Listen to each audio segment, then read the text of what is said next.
बिल्कुल, आज जो मुख्यमंत्री जी ने ये फैसला लिया है कि बिहार के बिजली उपभोक्ताओं को 125 यूनिट बिजली हर उपभोक्ता को मुफ्त में दी जाएगी, इससे बड़ा गरीबों के हित में कोई दूसरा बड़ा फैसला नहीं हो सकता है।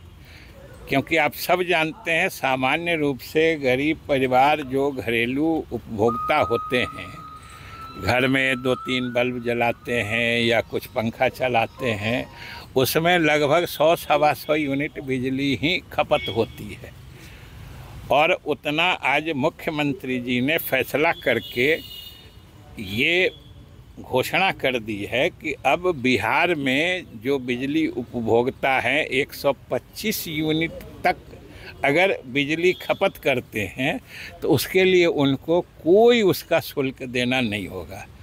ये बहुत बड़ी बात है और गरीबों के हित में बहुत बड़ा फैसला है जो बिहार सरकार और नीतीश कुमार जी ने लिया है।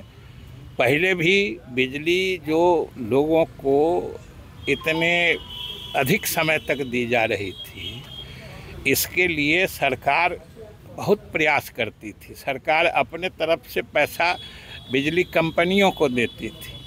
पहले भी सस्ती दर पर बिजली, खासतौर से किसानों को कितने सस्ते दर पर बिजली उपलब्ध कराई जा रही है। तो किसानों को तो सस्ते दर पर बिजली दी ही जा रही थी और उन्हीं किसानों के मुख्य रूप से जो ग्रामीण क्षेत्रों में रहने वाला परिवार है, वैसे भी ग्रामीण क्षेत्र में हो, शहरी क्षेत्र में हो, जो गरीब परिवार है वह अगर 125 यूनिट तक बिजली खपत करते हैं तो उनको वो निःशुल्क हो जाएगा। ये बहुत दूरगामी प्रभाव वाला, गरीबों के हित में कल्याणकारी घोषणा है और सरकार की योजना है।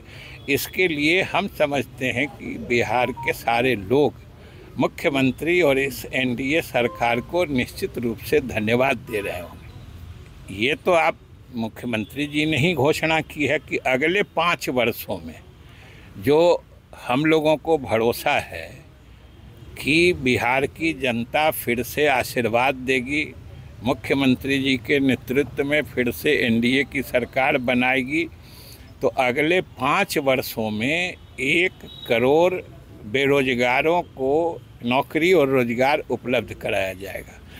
और ये पूरा बिहार जानता है कि हमारे मुख्यमंत्री जो कहते हैं वो करते ज़रूर हैं। अभी आपने देखा कि जब 15 अगस्त को उन्होंने घोषणा की थी, आज से 2 साल पहले, कि 10 लाख लोगों को नौकरी देंगे और 10 लाख को रोजगार देंगे, तो 10 लाख लोगों को नौकरी हो गई। अब अगले चुनाव से पहले 12 लाख लोगों को सरकारी नौकरी देने की योजना है और जो 10 लाख युवकों को रोजगार मुहैया कराने की बात थी, वो अभी तक ही समझिए कि 20,000 से ऊपर, 24,000 से ऊपर हो चुका है। उसका लक्ष्य अब बढ़ा के इस चुनाव के पहले 38,000 युवाओं को रोजगार उपलब्ध कराने की योजना है और लक्ष्य है। इस हिसाब से सोच लीजिए कि 12 लाख लोगों को नौकरी और 38 लाख लोगों को रोजगार, यानी 50 लाख युवाओं को सरकारी नौकरी और रोजगार उपलब्ध करा दिया जा रहा है इस चुनाव से पहले। ये बात कभी कोई सरकार या कोई नेता ऐसा है जो कहा हो कि रोजगार की ज़रूरत नहीं है? ये तो सब नेता सब दिन बोलते रहते हैं, लेकिन श्रेय उसी का होता है। जनता धन्यवाद, साधुवाद उसी को देती है जो सरकार या नेता काम कर देता है। बात बोलने वाले तो सब दिन, 50 साल का इतिहास देख लीजिए कि सब विधानसभा सत्र में देख लीजिए, सब नेता के बयानों पर गौर कर लीजिए, युवाओं को रोजगार देंगे या हम सरकारी नौकरी देंगे, ये सब बात तो हर समय में हर नेता करते आए हैं।